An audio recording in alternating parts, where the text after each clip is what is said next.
Genre là, vous êtes passé à côté de cette dinguerie. Plus de 30 cadavres ont été repêchés dans la Seine rien que ce mois-ci et les athlètes vont nager dedans pour les JO. Ok, sauf que dans l'eau, il y a ça.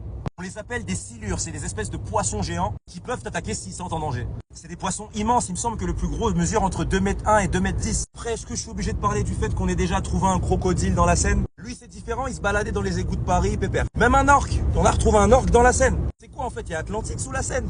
Là, tu vas dans la Seine, tu ressors de l'eau avec un bras qui te pousse dans le dos. Les athlètes là, ils vont s'entraîner comme ça.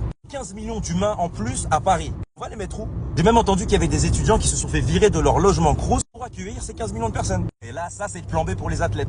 Sérieusement, regardez la taille de ce Sky. Ils en ont retrouvé 10 000 des comme ça. Non, sérieusement, les JO, là, c'est un scénario de South Park. Mais il y a aussi du bon. Quand il y a du bon, faut en parler. À la base, c'était ce gars-là qui devait tenir la flamme olympique des JO. Bon, c'était un gars à la base qui faisait des rituels vaudous avec du sel dans sa chambre. À la place, ils vont prendre Ludovic, un éboueur de Paris sur TikTok, qui est vachement good vibes et qui mérite amplement de le faire. Franchement, quand il y aura les JO, sortez les popcorns parce que ça va être un truc de dingue.